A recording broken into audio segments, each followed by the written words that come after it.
Welcome to Lecture 26 of Slavoj Žižek's Less Than Nothing. If you're following along with the book, this will be Part 6 of Chapter 7, The Limits of Hegel, and the final video for Part 2, The Thing in Itself, Hegel.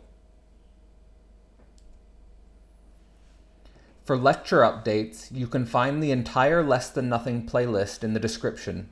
And as already stated, this will be the final lecture in the section The Thing in Itself, Hegel. For personal updates, I have 2 new books that have just been released. My PhD thesis, titled Global Brain Singularity, and a popular book, Sex, Masculinity, and God, written with 2 co-authors. Links for both books are in the description. If you want to continue to support this work, you can find my Patreon link also in the description. This section is titled Repetition to Drive and focuses on the way in which we can move from the concept of pure repetition to the notion of the death drive. Applying lessons of Freudo-Lacanian psychoanalysis to the philosophical rupture in Kant and Hegel, we reach the central point of Žižek's metaphysics and his philosophical efforts. For Žižek, Kant is in some sense Freudian, in the sense that Kant embodies castration in relationship to our desire, our true object of desire. In Kant, we find an ultimate metaphysical limit. To be specific, our barring from the noumenal thing in itself, ultimately the unconscious. Kantian noumena is always inaccessible from our grasp in the external substantial outside. It is inherently mysterious and inaccessible. There is no way to get at it with our reason, hence the critique of pure reason. In Freudian terms, we have to carry the impossible world with our language, but we never reach the truth of our desire in itself. We simply are on an indefinite approach to the thing, but again, we never get access to it, and we can never be satisfied. Hegel, in contrast, is in some sense more on the Lacanian side, in the sense that castration, or the movement of the symbolic order, always already produces the enjoyment it desires, the object petit a, the cause of our desire, a concept that is missing in Freud. What changes here is merely a parallax shift, a change in perspective vis-a-vis the nature of frustrated desire. What the desiring subject cannot see is that the gap separating it from its desired object is already the access it wants to the thing in itself. Through this perspectival shift, the weight of the world loses its substantial heaviness and burden and becomes the weightless object of the circular movement of the drive. Here we reach the subtle shift between desire and drive that appears in Kantian noumena and Hegelian noumena.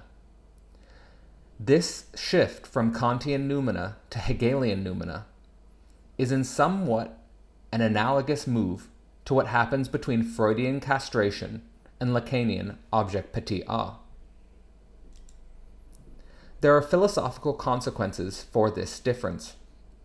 In the Kantian Freudian notion of impossible noumena qua castration, our exclusion from the thing in itself means that, for Kant, his system cannot survive without presupposing some immortal soul to guarantee our continued existence. Freud here is of course agnostic on the existence of an immortal soul, but that is because he did not go as deep into philosophical problems as Kant attempted to. From the Hegelian Lacanian universe, no presupposition is needed.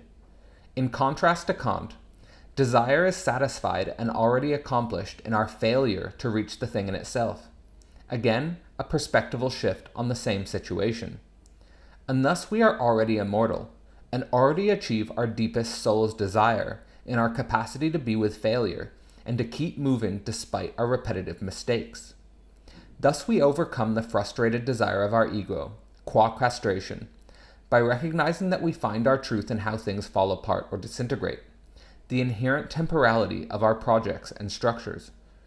This is the ultimate paradox that is brought out by Žižek's return to Hegel through psychoanalysis.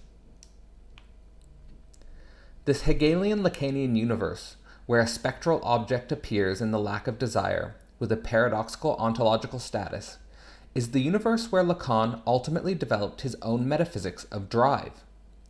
In this we see, via engagement with the work of Jacques-Alain Miller, one of Lacan's students, another crucial distinction to fully integrate the universe of the drive over desire. This crucial distinction is the difference between lack and whole. The notion of lack keeps us within the universe of failed desire, as the unbearable egoic negativity. Lack signifies an absence of matter within space, which is the location of the missing object of desire that would satisfy and fulfill our being.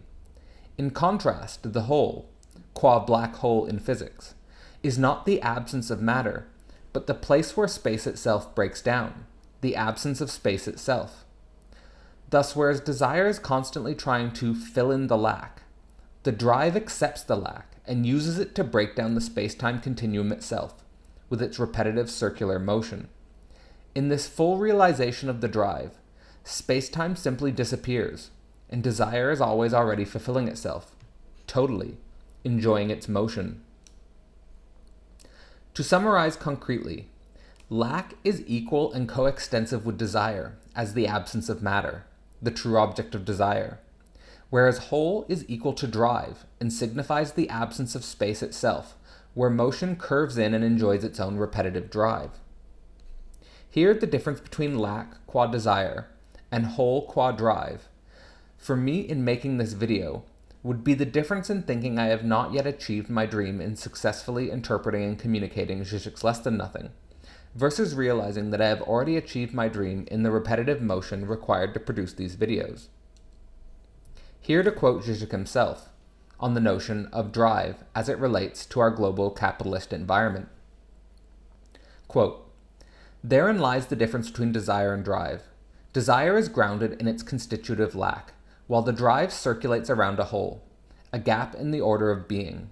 In other words, the circular movement of the drive obeys the weird logic of the curved space, which the shortest distance between 2 points is not a straight line, but a curve.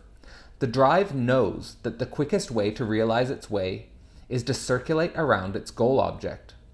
At the immediate level of addressing individuals, capitalism of course interpolates them as consumers, as subjects of desire, soliciting in them ever new, perverse and excessive desires, for which it offers products to satisfy them. Furthermore, it obviously also manipulates the desire to desire, celebrating the very desire to desire ever new objects and modes of pleasure. However, even if it already manipulates desire in a way which takes into account the fact that the most elementary desire is the desire to reproduce itself as desire, and not to find satisfaction, at this level, we do not yet reach the drive.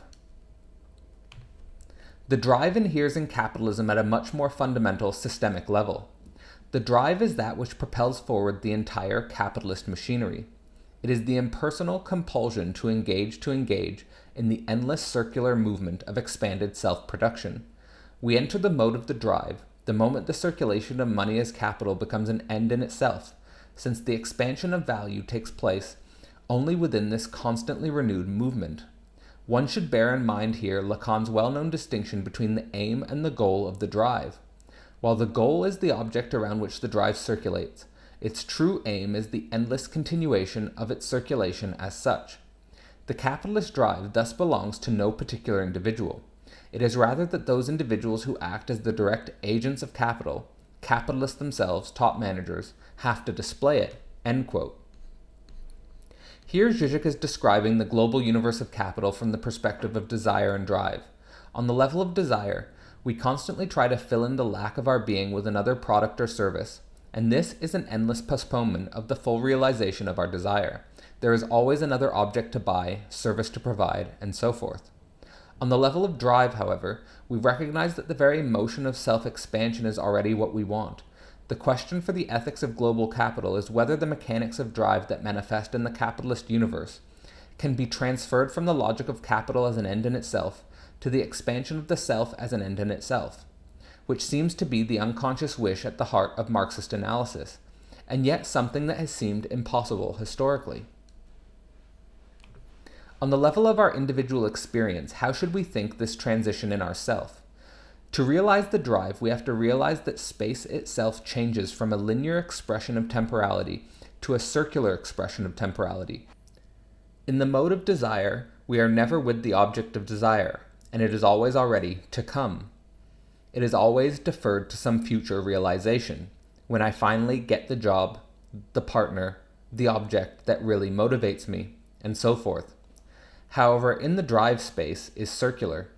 The self curves in on itself and finds that what it is already what it wants. In this process, the motion that was sustained by desire may be frustrated and require a period of subjective withdrawal. But once it has been achieved, the same basic motion should be actualized, and the only thing that will have changed is the inner perspective on the motion that was sustained by desire. This inner perspectival shift involves the concrete breaking down or division of the all image, of getting it all, of achieving the whole, of resolving all problems and contradictions, with the recognition that the division or separation in individual consciousness is the thing in itself. The absolute idea has released itself into the subject, and as the subject to experience itself, and so forth.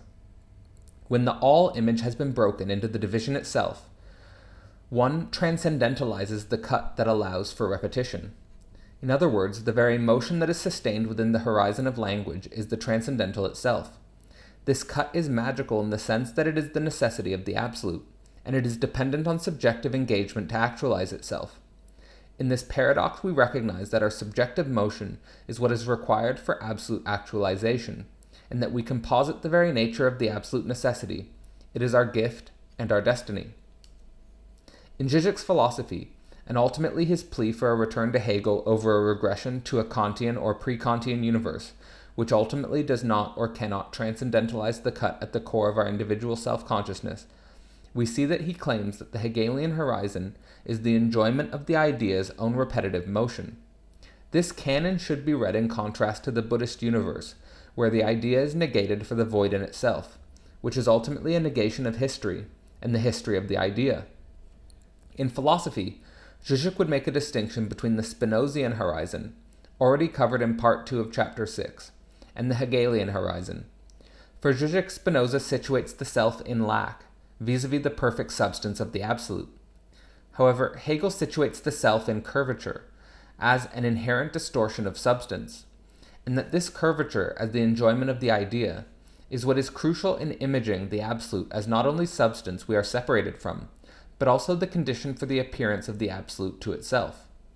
Here we get the idea that the absolute is not a perfect circle already complete in itself, but rather a twisted circle like a Mobius band, that is completing itself through the emergence of subjectivity and our engagement. Žižek attempts to apply this Hegelian ontology of curved space, generated by the whole of the drive, to the emergence of humanity, and the difference between instinct and drive. For Žižek, the animal world is regulated by instinct, and the basic mechanics of the need which represents a desired goal for an organism.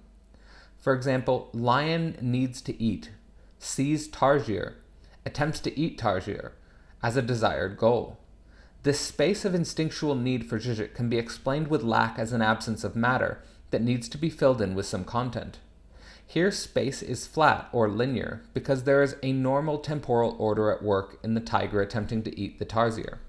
The tiger is hungry, attempts to catch the tarsier, eats the tarsier, and hunger is satisfied for the moment.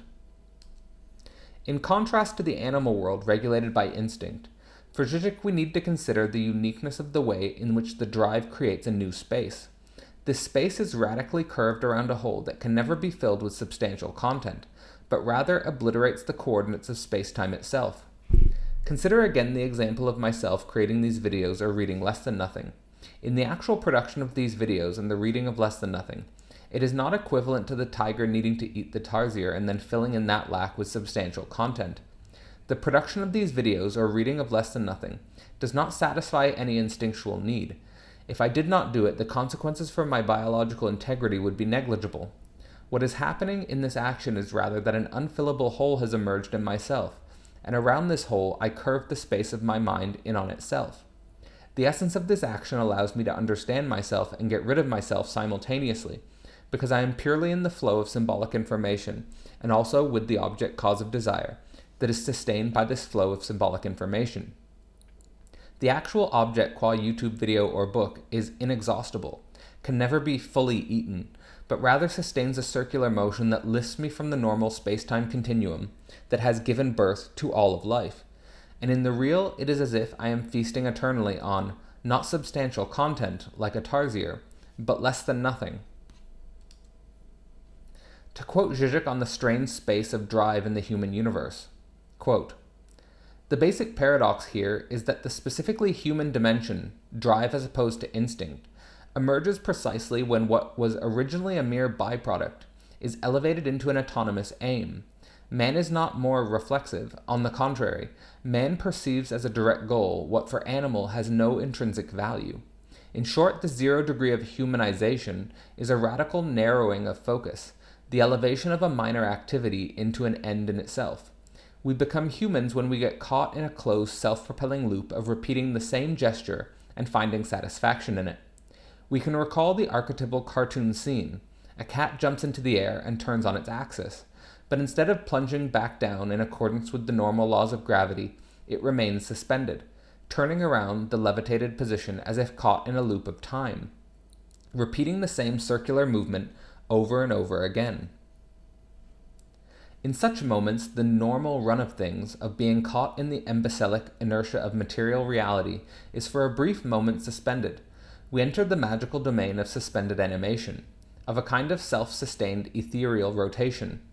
This rotary movement in which the linear progress is suspended in a repetitive loop is the drive at its most elementary. This again is humanization at its zero level, this self-propelling loop which suspends or disrupts the linear temporal enchainment. This shift from desire to drive is crucial if one is to grasp the true nature of the minimal difference. At its most fundamental, the minimal difference is not the unfathomable X which elevates an ordinary object into an object of desire, but, rather, the inner torsion which curves libidinal space, and thus transforms instinct into drive." End quote. This is one of the most important elements of Žižek's philosophy, the identification of a distinction between instinct and drive, of course well known to Freudo-Lacanians, and also the identification of a twisted loop, curvature, that is something like our own little transpersonal black hole, which lifts us from or cancels our immersion in what we call reality, space-time, materiality, and so forth. Let me return again to this notion of drive and its circular space again in a meta-reflection on my own activity within the Lacanian algebra of the barred subject and the object cause of desire, which is ultimately my own self-mediation. In myself, I have chosen to engage in the activity of repeating over and over again the book Less Than Nothing, both in reading and in producing these videos. In this repetitive act, it is not that there is some light at the end of the tunnel where I will finally be recognized for my work.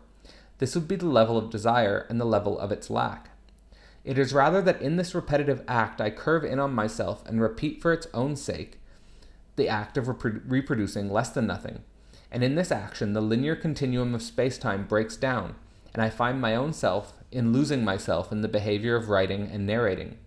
In a true drive, there is a type of logical fixation, where the subject is ready to risk everything for its behavior.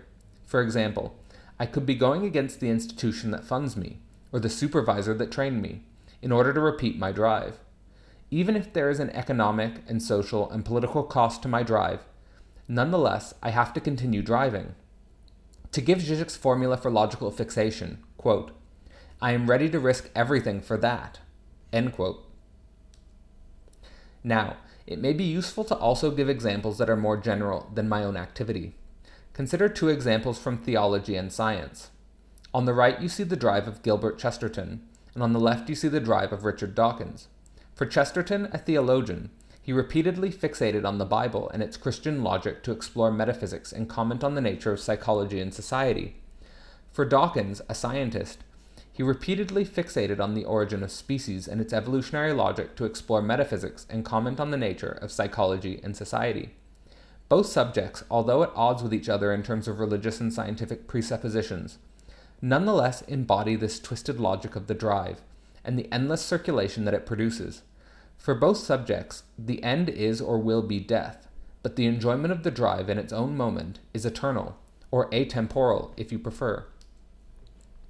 Now for Žižek's metaphysical horizon, operating as it does on the circular repetition of the drive, as a type of transpersonal black hole structure, there is a weird synthesis between the traditional evolutionary and the religious worldview.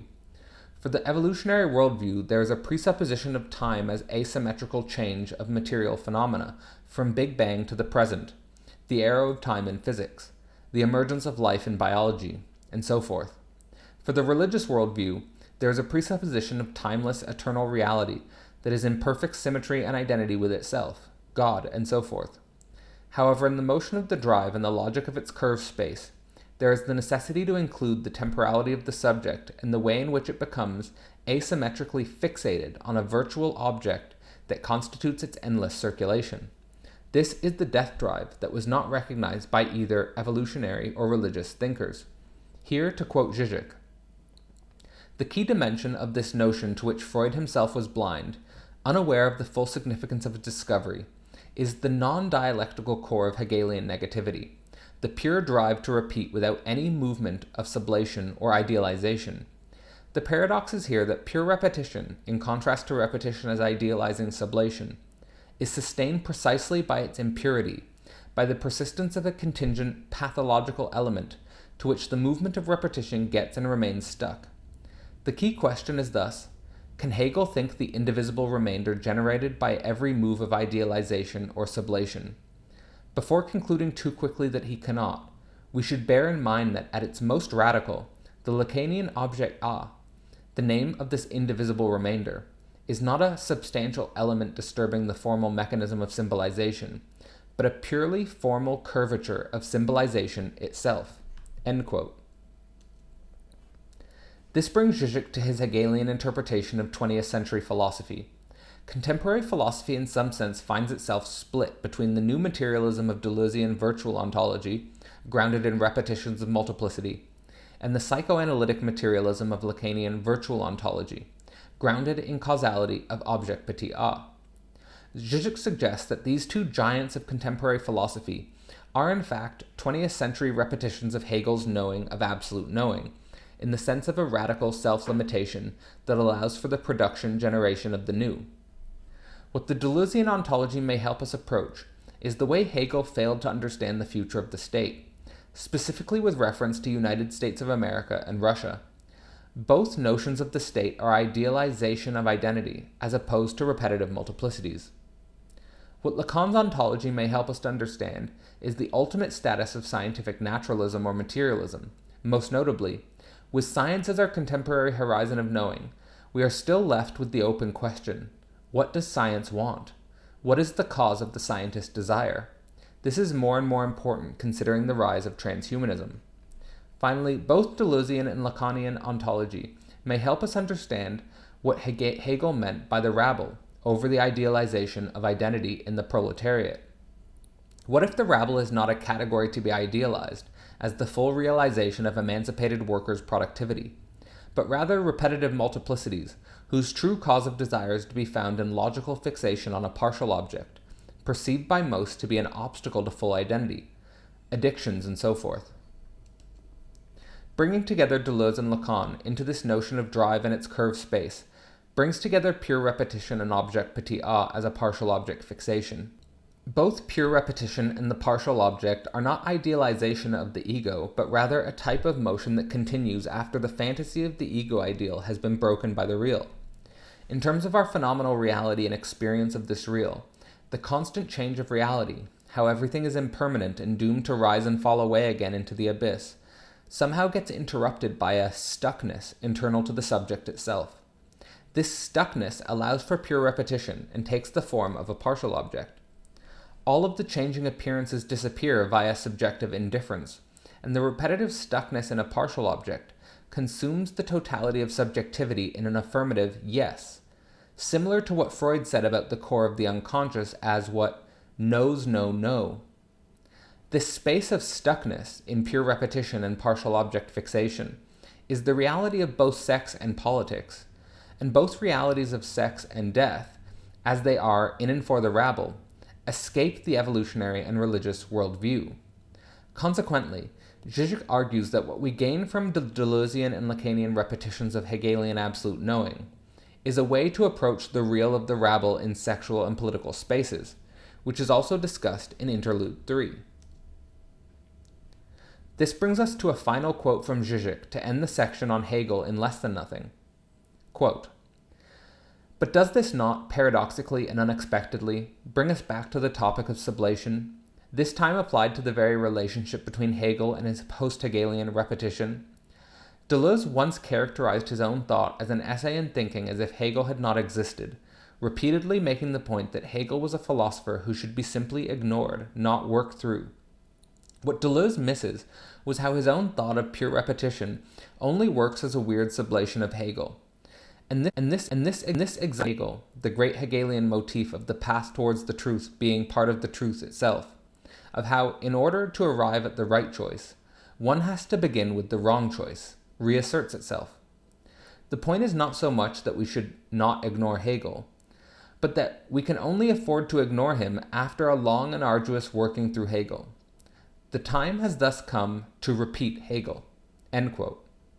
And hopefully, that is what the first half of this video series on Less Than Nothing has offered to you, a pure repetition of Hegel. In this video, we covered Žižek's attempt to ground a psychoanalytic philosophy in the difference between desire and drive between Kant and Hegel vis-a-vis noumena. Then we covered the distinction between lack and whole. Lack here is coextensive with desire and the absence of matter, whereas whole is coextensive with drive and the disappearance of spacetime altogether. Then we focused on the nature of the drive and its circular repetition, the way in which it curves in linear time and obliterates it. Fourth, we applied this distinction of drive to the human universe, to attempt to approach the difference between animal instinct and human drive. Fifth, we identified that the notion of the death drive has to be connected to the notion of a type of logical fixation. This logical fixation sustains a pure repetition and ultimately the motion of subjectivity. And finally, we offered a 20th century interpretation of Deleuze and Lacan from a Hegelian standpoint, as it brings together the notions of pure repetition with the object cause of desire. And this was lecture 26 of Less Than Nothing, and the final lecture of part 2, The Thing in Itself, Hegel.